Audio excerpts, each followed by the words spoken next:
Everybody, it's great to see you today. Today is July 13th, and this is Living Power, your online Bible study. We're walking through the Bible in a year. We're over halfway through, if you can believe it. And today we're looking at the Psalms of Ascent. And these are songs of pilgrimage because the Israelites travel to Jerusalem 3 times a year, and there are some differing thoughts on how these psalms were used and what their purpose was. So I'd like to share those with you today. We are going to go through each psalm pretty equally, and then we'll wrap up. I won't say early, but maybe. We'll see. These songs of pilgrimage 120 to 134 are really Psalms of Ascent. 10 of them, we don't know who the author is, and 4 are attributed to David, and 1 is believed to have been written by Solomon. They were designed for worship, and they may have been sung. They might have been sung on the 15 steps that led up to the temple, and it's possible that they would sing these on their pilgrimage, and each time they would just, musically how you raise the key signature a half a note or a note higher. So it's possible that they did that as well. The concept is that they're ascending, you're getting higher as you're going toward Jerusalem to see the Lord.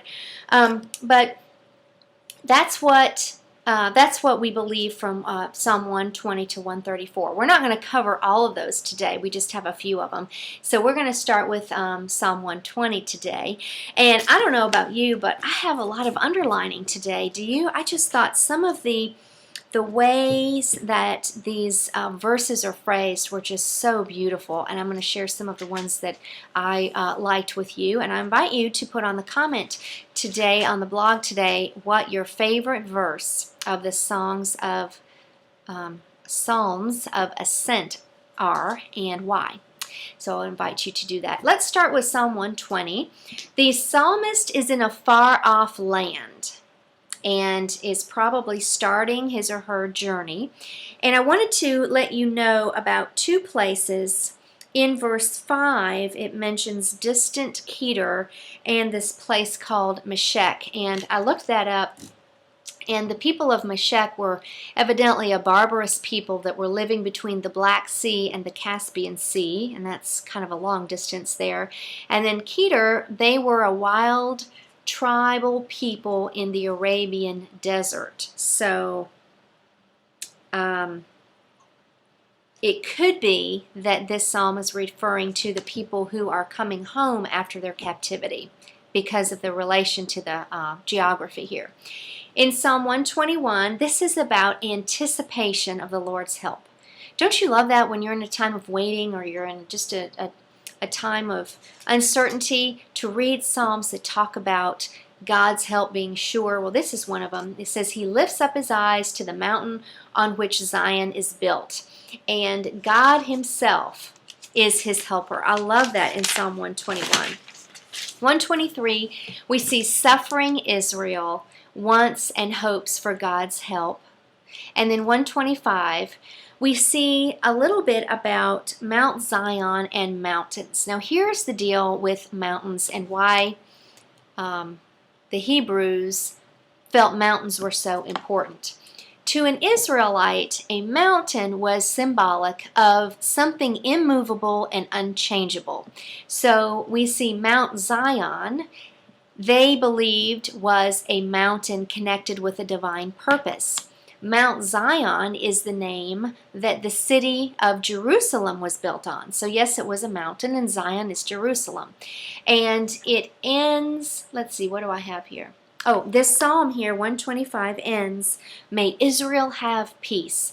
And in other places in the Bible, we're going to see where it says, pray for the peace of Jerusalem. And if you've not done that in a while or not ever thought about doing that, that is a wonderful ministry of intercession. The Lord will hear that prayer, and He will answer that prayer. We will not see peace in that area in the Middle East in our lifetime because the Bible says so. It will take Jesus' second coming to establish peace in that land. However, it does tell us here to pray for the peace of Jerusalem. In Psalm 126, the pilgrims here on their journey, picture it with me, they can almost see Jerusalem. They're almost there. You know when you're on a trip and you're like 5 or 10 minutes away and you start really looking, maybe you're in the back seat and you put your book away or your computer away and you start really paying attention. They're getting excited. And it says here that God has brought his exiles back to Jerusalem, and he says it was like a dream.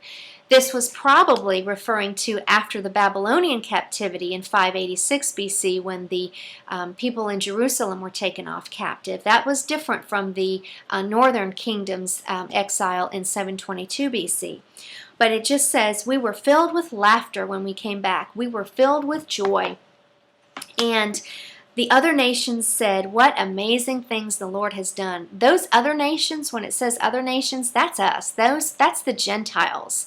Even the Gentile nations were amazed at what was actually happening when they were coming home. So the remnant returns here to reestablish the nation. God always protects a remnant in his people. And he certainly is doing that in our day as well. Now here are some of the verses that I underlined. I bet you some of you underlined these too. Let's go back to 121. And it says in verse 3, he will not let you stumble. The one who watches over you will not slumber or will not sleep. Do you know God never goes to sleep? When you go to sleep, you can know that he is still working on your behalf. And he just never sleeps. I love 5, the Lord himself. Why did they put that word himself in there? You know, every word in the original translation is God ordained. And every word, if it's there, it's a very important reason for it being there. The Lord himself watches over you. He doesn't delegate that. He does it himself. I love that. I love continuing on verse 5, the Lord stands beside you as your protective shade. The sun will not harm you by day, nor the moon at night. He keeps you from all harm and watches over your watches over your life. The Lord keeps watch over you as you come and go, both now and forever. The Lord never sleeps. He is always looking out for you.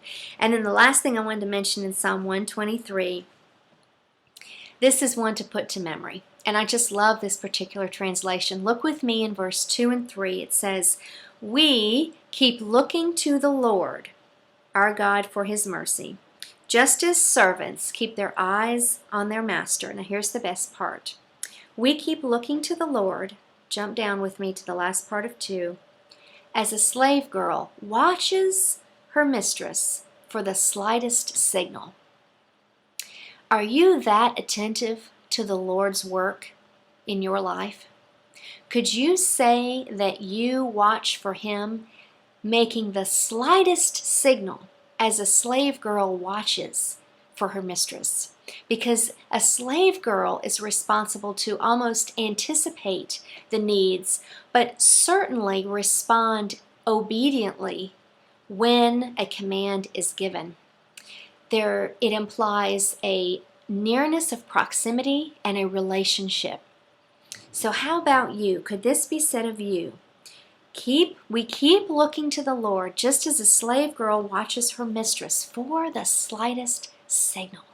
When I think about that, it makes me think, am I really paying attention and not so much worried about praying my prayers for the things I think I need and the things I think I want in my life, but am I being anticipatory? Is that the right way to say it? Am I anticipating? Am I waiting? Am I watching for God to signal me when it's time to move? For God to signal me when it's time to take the next step, because he directs my steps, not the other way around. It's just an interesting way to think about that. Well, we are going to end here under 10 minutes today, so I'm going to go ahead and stop and tell you that we will be very soon back in the book of Isaiah, and there is a lot to learn and to see there. Isaiah is an amazing book, and I'm really excited. I hope you are too. Well, blessings to you. I hope you have enjoyed this lesson today. Until we meet again, shalom.